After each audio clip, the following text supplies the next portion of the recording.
우선 먼저 블랙리스트 사태를 접한 두 분께서 좀 이 표현의 자유와 연관해서 좀 말씀해 주시면 좋겠습니다.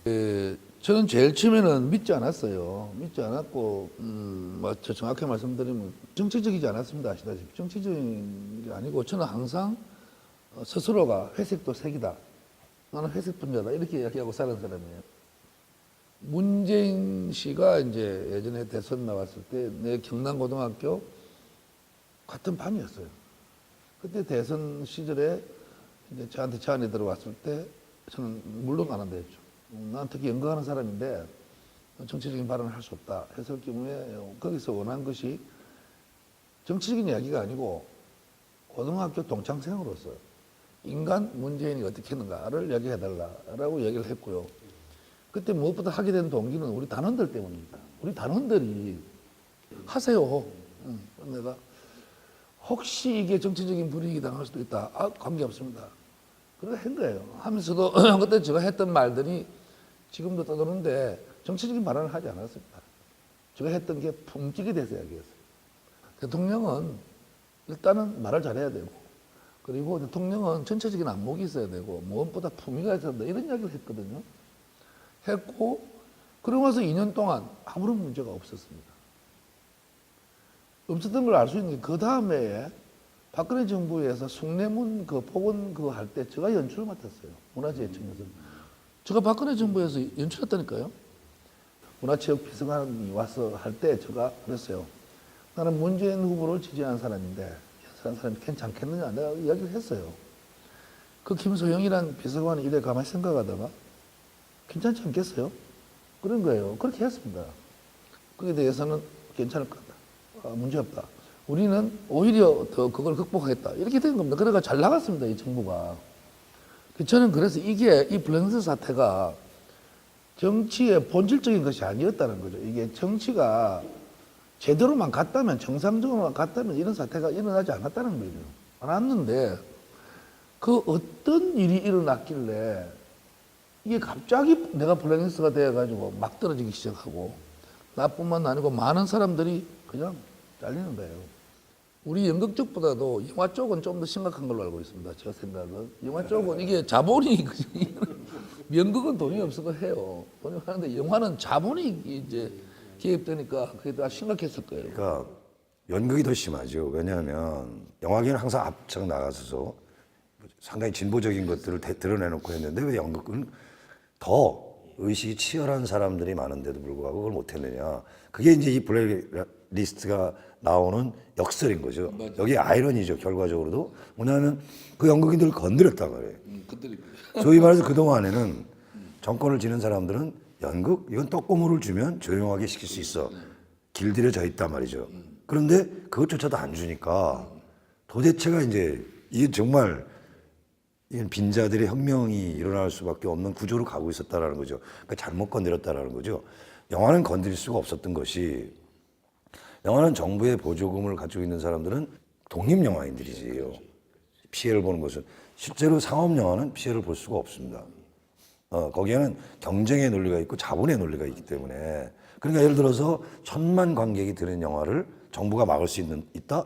이미 그거는 안 되는 시대가 돼버린 거죠. 그러니까 국민이 원하는데 그걸 막을 수 있는 방법이 없지 않습니까? 탄압을 해도 검열을 해도 다른 데서 만들어서 왜 자본주의 논리 돈이 되는 거를 못 만들게 할 수는 없다라는 거죠. 거기에 이 정부가 실패한 가장 대표적인 사례인 거죠. 그리고 거기에 블랙리스트를 만들었다는 것은 첫째 무용지물이다. 효과가 없다. 그래봐야 독립영화인들과 연극인처럼 라면 먹고 일하는 예술하는 사람들을 자극했을 뿐인 거죠. 그러니까 이게 시너지가 오게끔 오히려 정권이 만들어준 이런 역설을 이제 우리가 목도하고 있는 거죠. 근데 이번에 가장 중요한 거는 그거였습니다. 이게 두 가지 문제가 있습니다. 한 가지는 지금 검열 블랙리스트 오른 사람들이 평소에 진영 논리에 있는 좌파가 아니었습니다. 그게 문제. 연극계는 올라온 사람들이 대부분이 그냥 그런 거 별로 신경을 안 쓰는 사람들이 있어요. 첫째. 그다음에 무엇보다도 그 사람들이 대부분 우수한 사람들이었어요. 그 세대를 대표하는 그 블랙리스트 오른 사람들을 빼버리면은 한국 그걸 논할 수 없는 그런 사람을 건드린 거예요. 사실은 그게 이제 패착이고요.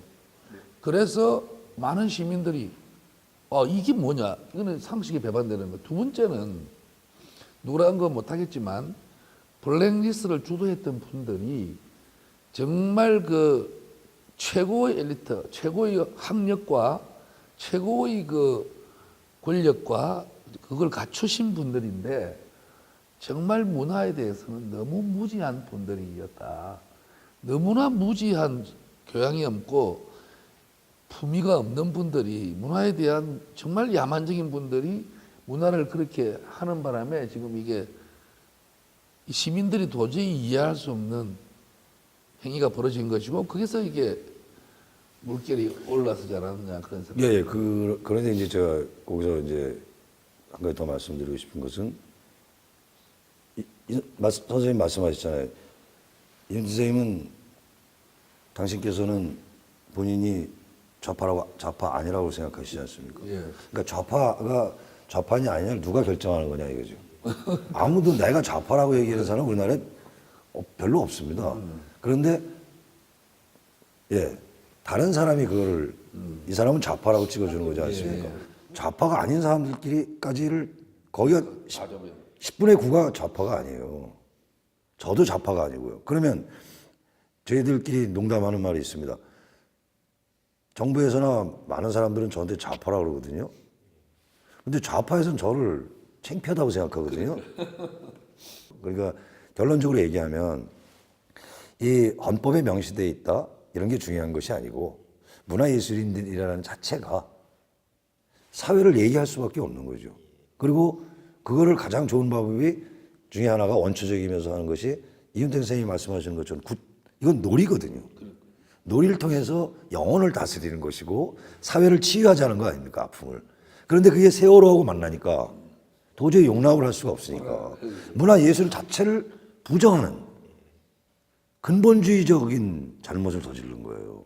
저는 이런 면에서 이 정권은 정말 바보 같았다라는 거를 말씀드리고 싶어요. 사실